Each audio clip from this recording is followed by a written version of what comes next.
Nous allons évoquer ce soir le sujet des élections locales au Togo. Le gouvernement annonce donc la tenue imminente de ce scrutin tant entendu par le peuple togolais. On en parle avec Pascal Edo Agbouvé, consultant en politique et développement, directeur exécutif de l'ONG Initiative des jeunes pour le développement. Pascal Edo Agbouvé, bonsoir. Bonsoir. Merci d'accepter notre invitation. Ça fait plaisir.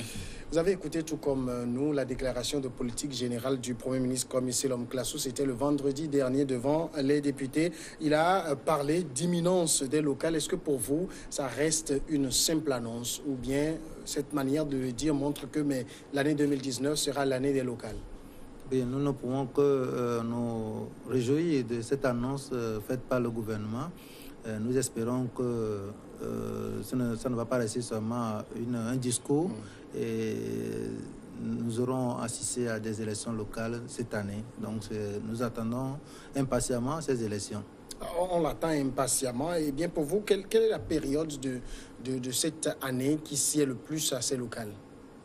Fondamentalement, il ne s'agit pas de dire que voilà le moment idéal pour organiser ces élections. Ce qu'il faut noter, c'est qu'il faut réunir toutes les conditions. Et pour nous, une fois que les tests sont pris, l'étape importante, c'est l'information. Avant la tenue des élections, il faudrait qu'il y ait une grande campagne autour de ce nouveau concept de gouvernance pour que les citoyens comprennent d'abord les avantages et les contraintes liées à ce processus. Et surtout, comment faire un bon choix de ces représentants pour ne pas regretter après. Donc, nous disons que fondamentalement, il ne suffit pas seulement de convoquer le corps électoral à ces élections-là, mais il faut en amont préparer suffisamment les électeurs et même les candidats qui se présenteront à ces élections, de mieux comprendre d'abord les défis à relever avant de s'y engager. Donc, c'est au vu de cela qu'on pourra voir fondamentalement quelle est la période indiquée. Donc, il suffit quand même qu'il y ait la volonté, qu'on ait les moyens de pouvoir faire cela.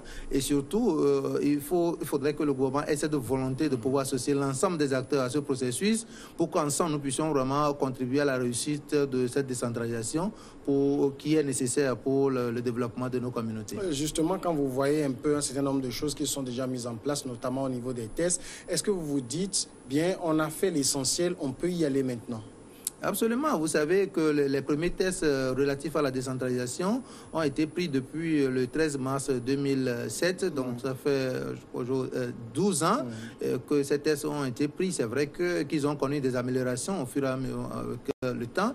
Mais je me dis qu'on ne peut pas acheter un habit et l'apprécier dans le placard. Donc, pour nous, il est important qu'on puisse vraiment aller à ces élections. Nous ne disons pas que les tests que nous avons actuellement sont nickel. Il y a quand même quelques insuffisances, mais les insuffisances existeront toujours. Donc, on n'a qu'à commencer. Au fur et à mesure, on pourra améliorer ces tests. Des pays ont, dans un premier temps, créé plusieurs communes, mais après l'essai, ils sont revenus. Ils ont encore regroupé les communes pour plus d'efficacité. Donc, pour nous, rester toujours sur l'étape de réflexion pour dire, d'accord, il faut ça, les politiques se querellent toujours. Pour nous, ça va faire toujours traîner le processus. Donc, il faut un minimum de consensus pour qu'on puisse commencer, même s'il faut sacrifier 5 ans pour vraiment essayer. Et après 5 ans, on revoit totalement les tests en tirant le son de ce qui est déjà fait sur le terrain. Je crois qu'il faut le faire. Si on avait déjà procédé de cette façon-là, je crois que ça fait 12 ans que les tests ont été pris. On aurait pu aller aux élections et tirer le son déjà de 2 mandats avant de pouvoir proposer des tests qui répondent mieux aux besoins, répondent mieux aux réalités de terrain. Donc, rester toujours à cette étape pour dire que ceci, nous n'aurons jamais un test nickel avant d'aller aux élections locales. Alors, pour vous, quand je vous entends employer le mot sacrifier 5 ans, vous pensez que ces élections locales, si elles ont lieu cette année, les 5 premières années des élus locaux, ça va être un véritable sacrifice? Absolument, puisque c'est un nouveau concept de gouvernance. Et même l'ensemble des acteurs ne maîtrisent pas encore fondamentalement tous les contours de ce concept. Donc, je me dis qu'il y aura quelques difficultés au départ. Mais si on ne commence pas, on ne pourra pas véritablement identifier ces difficultés pour pouvoir proposer des solutions appropriées. Donc, nous, il faut commencer. Et maintenant, le premier mandat sera très difficile. D'ailleurs, il y a de nouveaux communes qui sont créées, qui n'ont pas encore de siège, qui n'ont pas encore des infrastructures appropriées. Et même les élus qui seront choisis n'auront pas forcément maîtrisé les principes de gouvernance locale. Tout ça, il y aura quelques difficultés. On n'aura pas les moyens nécessaires pour asseoir véritablement à la base de développement de ces communes. Donc, je me dis que les 5 premières années constitueront quand même une période d'essai. Et donc, nous devons être patients, nous devons être quand même objectifs en faisant en sorte que nos propositions puissent accompagner les élus. Et maintenant, ensemble, nous allons tirer des leçons de leur mandat et maintenant essayer de proposer à la fin du premier mandat de faire des propositions appropriées pour que l'Assemblée nationale puisse quand même revoir les tests. Mais cela ne veut pas dire on va attendre 5 ans. Au fur et à mesure qu'on évolue, quand il y a des insuffisances, on pourra toujours faire des propositions de tests pour que le cadre juridique soit amélioré, pour permettre aux élus de véritablement travailler dans l'intérêt supérieur de leur communauté. Mais est-ce que ça veut dire que les premiers élus qu'on aura vont cafouiller? Il faut relativiser. Tout dépendra du niveau de compétence de ces élus. Pour l'instant, nous qui travaillons sur la question, nous ne serons pas candidats à ces élections. Nous sommes prêts à accompagner la dynamique, mais il faudrait que les élus locaux quand même soient réceptifs à nos suggestions. Et il faudrait qu'ils aient cette volonté de collaborer pour que nous puissions leur apporter l'expertise. Parce que nous, au-delà de ce que nous faisons sur le plan national, nous essayons de tisser un grand réseau au niveau international pour bénéficier de l'expertise devant les accompagner dans leur mission. Nous sommes prêts vraiment à accompagner l'État dans ce processus pour que cette nouvelle forme de gouvernement puisse être bénéfique à nos populations. Et ceux qui réclament ces élections aujourd'hui, vous pensez qu'ils maîtrisent les contours de ce qu'ils sont en train de réclamer? Je ne saurais le dire, mais c'est un souhait. Et même si on ne maîtrise pas tous les contours, on peut toujours se faire former. Donc l'idéal, c'est d'avoir cette volonté d'aller vers l'opérationnalisation de la décentralisation. Et au fur et à mesure, on pourra quand même renforcer les compétences des acteurs. Justement, côté formation, c'est vrai que le travail qu'un certain nombre d'ONG comme les vôtres font est à saluer, mais au niveau national, on ne sent pas véritablement le gouvernement s'inscrire dans la formation sur les enjeux des élections locales. Je voudrais dire à tous citoyens qui m'écoutent actuellement que les élections locales, la décentralisation nous concerne plus que l'État. C'est à nous que l'État veut confier le pouvoir, donc nous n'allons pas attendre l'État. L'État essaie de faire ce qu'il peut faire. Les politiques connaissent un peu les enjeux liés à ces élections. Il essaie d'essayer de faire leur calcul politicien. C'est à nous, il nous appartient en tant que citoyens de pouvoir nous impliquer dans ce processus pour apporter notre contribution. Sinon, nous serons déçus. Mais est-ce qu'au final, l'État ne le fait pas? C'est-à-dire, je parle d'une négligence de la formation, après pour dire, quand ça va aller dans tous les sens, vous voyez, la gouvernance décentralisée n'est pas la meilleure des choses. Bon, je ne sais pas si c'est bien comme votre question, mais il faut noter quand même que, vous savez, la décentralisation, c'est une bonne chose, mais les politiques, sachant que cette nouvelle forme de gouvernement présente beaucoup d'enjeux, il essaie de faire beaucoup de calculs, a priori. Donc, donner suffisamment d'informations à la population, je ne sais pas, c'est l'idéal, mais est-ce qu'ils ont les moyens, est-ce qu'ils ont la volonté de le faire? Mais ce qui est sûr, les tests sont déjà là, donc il nous appartient en tant que citoyens de pouvoir saisir ces tests et de faire de leur vulgarisation pour que le minimum de citoyens puissent comprendre d'abord cette nouvelle forme de gouvernance. C'est en cela qu'il y a un enjeu. Et si nous ne réglons pas cette question, on va convoquer bientôt le corps électoral pour aller au scrutin. Les gens ne sauront pas quels sont les enjeux liés à cela et les gens ne sauront pas comment faire un bon choix et après tout, nous allons tomber encore dans les erreurs. Donc, il est important quand même d'insister sur la sensibilisation, la formation des citoyens avant les élections locales. On parle pour le moment de février, de mars ou avril, on peut? S'il y a la volonté, il y a les moyens, je crois que nous sommes disponibles. Déjà au niveau de notre ONG, nous avons déjà 200 personnes ressources formées et disponibles pour accompagner cette dynamique. Et donc, en un mois, nous sommes prêts à sillonner tout le territoire pour faire la grande campagne de sensibilisation pour permettre aux citoyens d'avoir le minimum d'informations. Donc, nous sommes prêts. En tout cas, si l'État nous associe, qu'il y a cette volonté, nous sommes prêts à relever le défi. Nous avons commencé cette formation depuis 2017 et nous continuons par le faire. Et donc, nous sommes prêts à accompagner l'État. Il suffit d'avoir la volonté et on pourra y arriver. Alors, beaucoup disent que les données locales remontent à 87. 87, Togo, oui. Ça fait maintenant 30, combien? Ça fait 32 ans. Bon, si on en enlève de mon âge, je ne sais pas combien il reste. Mais est-ce que les gens savent fondamentalement, si on a des élus locaux, qu'est-ce qui va changer dans leur vie? Personne, hein, du moins ceux qui ont juste 30 ans, 35 ans, n'ont pas véritablement vécu ce que c'est. Oui, même ceux qui ont plus de 30 ans, ceux qui avaient déjà 10 ans à l'époque ou bien 5 ans à l'époque ne savaient pas exactement de quoi il s'agit. Vraiment. Donc, je voudrais profiter rapidement pour dire que les élections locales constituent une phase du processus et après les élections locales, nous allons amorcer la phase de la gouvernance locale. Donc, quand les élus seront choisis, c'est eux qui seront maintenant chargés d'administrer les collectivités territoriales. Donc, selon les tests, ces élus auront pour mission de concevoir, de planifier, d'exécuter les actions de développement répondant aux besoins spécifiques de leur ressort territorial. Donc, c'est la mission que la loi leur confie. Et donc, cela nous permettra en tant que citoyens d'avoir des répondants directs dans nos communautés et de pouvoir discuter avec ces répondants-là. Nos besoins seront plus pris en compte. Et autre chose, c'est que ça donnera beaucoup d'occasions, d'opportunités d'emploi aux jeunes. Et de nouveaux projets seront mis en place au niveau des collectivités pour permettre aux jeunes de travailler. Et cela aussi donnera quand même, va mobiliser plus l'ensemble des acteurs, l'ensemble des citoyens à s'impliquer véritablement dans les actions de développement. Vous savez que les actions qui sont conduites aujourd'hui par le pouvoir central ne sont pas tellement soutenues par certains citoyens à la base, parce qu'on estime que ce sont les actions d'un parti politique. Donc, une fois que l'ensemble des partis politiques vont se retrouver dans les conseils municipaux, et cela va mobiliser plus leur base pour pouvoir participer aux efforts de développement de leur localité. C'est ça aussi l'avantage. Et maintenant, ces élus locaux, une fois une fois qu'ils se retrouveront ensemble dans les conseils municipaux, ils vont essayer de se faire confiance, ils vont essayer d'oublier le passé. Donc, il y aura regain de confiance. Donc, ce regain de confiance constituera quand même une base pour décrisper la situation politique dans notre pays. Et cela va quand même rassurer les uns les autres. Parce que ce que chacun espère, ce que chacun attend, c'est qu'on puisse vraiment les écouter.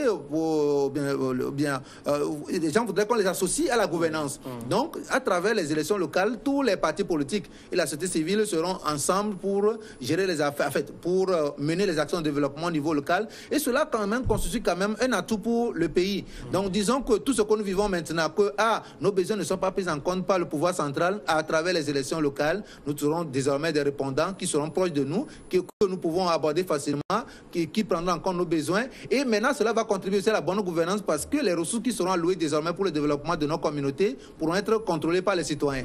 Donc voilà un peu quelques changements majeurs qui vont s'opérer, qui seront vraiment visibles dans le cadre de la décentralisation. Est-ce que ça veut dire que quand on a la décentralisation, c'est-à-dire aujourd'hui, où on ne l'a pas encore, quand il y a un problème spécifique, on dit c'est l'État central qui est responsable. Demain, on dira c'est notre élu local qui est responsable.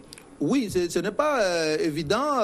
Il faut relativiser parce que les collectivités territoriales ont leur domaine de compétences. L'État leur transfère les compétences pour agir au nom de leur ressort territorial, au nom de leur collectivité. Mais ces élus, excusez-moi, l'État transfère les compétences aux collectivités territoriales. Donc les élus locaux vont former le gouvernement local, c'est-à-dire le conseil municipal, qui sera chargé de décider de ce qu'on doit faire au niveau local. Mais ce conseil municipal, par exemple, n'aura pas toutes les compétences. L'État va toujours réserver certains domaines et même les domaines que l'État confie à ces collectivités, l'État va réserver toujours certaines actions à mener. Donc, nous ne pourrons pas dire que les élus locaux vont répondre à tous les besoins de la population, mais ils vont prendre en charge quand même les besoins prioritaires, surtout relevant de leur domaine de compétences, qui sont les besoins prioritaires de nos populations. Voilà fondamentalement ce qui va se passer. Donc, ce n'est pas qu'il y aura élection locale ou bien les élus locaux vont remplacer totalement l'État dans toute la vie de la nation. Non, l'État aura toujours à jouer son rôle. Et ces élus locaux auront à bénéficier, auront le soutien quand même des services de l'État. Est-ce que ça veut dire, par exemple, celui qui dirige l'État actuellement, le chef de l'État, il a été élu sur un programme donné. Est-ce que les élus locaux appliquent au niveau micro, le programme macro du chef de l'État? Non, ce n'est pas le programme du chef de l'État qui est nécessaire. C'est le programme national de développement. Ils vont axer leur plan de développement local sur le programme national de développement. Je crois que les actions du chef de l'État, son programme, c'est quelques axes prioritaires. Maintenant, le plan national de développement, c'est un plan qui concerne l'ensemble du pays, qui est élaboré avec la participation de l'ensemble des acteurs. Donc, une fois que les élus seront choisis, ils auront à élaborer leur propre plan de développement en fonction focaliser sur le plan national de développement. Alors, c'est vrai qu'au niveau des élections locales, beaucoup disent, bon, il suffit d'être togolais et tout. Et il y a des questions spécifiques qui nous reviennent à nous, journalistes, mais qui ne sommes pas vraiment experts de la chose. Qui peut être un élu? Un élu local, c'est tout citoyen ayant l'âge requis pour être candidat.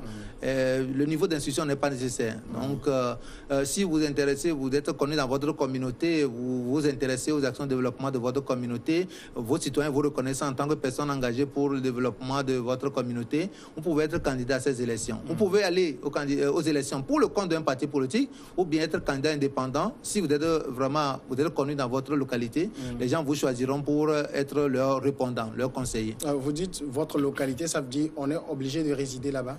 Oui, absolument. Il faut faire au moins 6 mois. Il faut avoir son domicile ou bien résider là-bas 6 mois avant. Donc, si vous n'avez pas votre résidence, vous ne résidez pas là pendant 6 mois, alors c'est que vous n'êtes pas autorisé à être candidat. Mais vous n'êtes pas obligé d'être fils du milieu, c'est-à-dire que natif de ce milieu. Non, il faudrait que les gens comprennent cela. C'est-à-dire qu'un évé qui est à Kara, qui est connu là-bas, qui fait ses activités là-bas, peut être candidat là-bas. Un cabier qui est dans une zone, en fait, dans un milieu élevé et qui est connu là-bas de par ses engagements, tout ça là peut être candidat. Donc, il n'y a pas cette disparité. En fait, non, il n'y a pas ça. Donc, si tu es togolais, tu peux être élu n'importe où, si tu es connu au niveau de la localité. Est-ce que vous n'avez pas de crainte aujourd'hui, dans le cadre du processus de décentralisation au Togo, de voir les dissensions politiques au niveau de l'État être transposées au niveau des collectivités locales? Oui, en tant qu'acteur de la société civile, c'est fondamentalement notre crainte parce que nous avons quand même cette réserve par rapport à ce qui se fait parce que au niveau national, les partis politiques ont du mal à se comprendre. Donc, nous disons que si un effort n'est pas fait pour amener les acteurs à changer de paradigme au niveau local, les gens risquent de transposer les mêmes habitudes là-bas. Et quand on aura assisté à des scénarios pareils, cela va encore créer plus de frustration et cela va ralentir le développement des communautés. Mais ce qui est évident, ce qui est certain, c'est que si un élu ou bien les élus choisis ne fonctionnent pas bien, la loi permet à ce qu'on puisse dissoudre le conseil local. Donc, on peut dissoudre le conseil local, refaire une élection au niveau de cette commune. Autre chose, c'est que s'ils ne travaillent pas bien, à la fin de leur mandat, la population pourra les sanctionner. Donc, ils ne seront pas reconduits. Donc, c'est que ces dispositions juridiques prévues par les textes, quand même, nous permettent en tant que citoyens d'être confiants que c'est la nouvelle forme de gouvernance qui est la décentralisation, la gouvernance locale, va permettre quand même un changement au niveau de la vie politique et permettre aux acteurs d'être ensemble pour faire le développement. Mais quand on a vu, par exemple, ce qui s'est passé en Côte d'Ivoire lors des dernières élections locales, on se dit quand même que c'est des joutes électorales de forte empoignade aussi. Absolument. Vous savez que les élections locales constituent un enjeu important. Je n'ai pas le temps de détailler ça ici, mais ce qu'il faut noter, ce n'est pas seulement les adversaires, même les militants d'un même parti, politique ne vont pas s'accorder sur un certain nombre de choses. Dans certains pays, après l'élection locale, les militants d'un même parti politique sont partis brûler le domicile, la résidence de leur maire, qui est même membre de leur parti politique. Parce que quoi, si les candidats vont aux élections sur la base d'une liste, c'est que voilà, c'est une liste, peut-être certains candidats sont importants sur la liste et c'est à cause d'eux que leurs membres ont voté. Maintenant, si le parti politique ne positionne pas ses membres comme maire, alors leur base peut être frustrée. Donc, si les bases, c'est que les militants sont frustrés, alors cela peut créer même des dissensions au niveau des partis politiques. C'est pour cette raison que les leaders des partis politiques doivent faire attention. Il faut faire en sorte que le choix ne soit pas biaisé. Il faut faire en sorte que les citoyens puissent participer même au choix de leurs représentants. Même la constitution de la liste, il faudrait que des discussions soient menées au niveau local, au niveau de la base. Sinon, si les leaders politiques qui sont au niveau central cherchent à imposer les listes, il y aura trop de frustration à la base et nous allons connaître encore des crises. On est sûr d'être à l'abri de ça au Togo? Je crois que c'est un changement, c'est qu'il faut une prise de conscience et puis il faut changer il faut changer les donnes. Il faut un changement de paradigme parce qu'il faut faire la politique autrement. Il faut un fair play en politique. En réalité, les leaders politiques ne sont pas des ennemis, mais ils sont des adversaires politiques juste parce qu'il y a des points de vue différents. Donc, je crois que en réalité, c'est une richesse. Donc, on n'a pas besoin de voir les choses dans la même direction, mais l'essentiel, c'est de s'accorder sur l'essentiel pour voir quelle est la mission qui est assignée à notre collectivité. Nous sommes élus sur la base de quoi? Qu'est-ce que les terres nous demandent de faire? Donc, si tous travaillent dans cette direction, je crois que les gens doivent faire taire leur ego et ne pas forcément défendre l'intérêt de leur parti, mais plutôt défendre l'intérêt de leurs citoyens.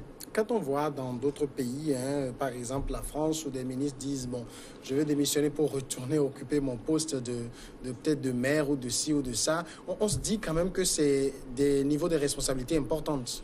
Absolument. Vous savez que même pour devenir président de la République, il faut préférer plutôt être au poste de maire. Parce que un maire peut devenir facilement un chef de l'État.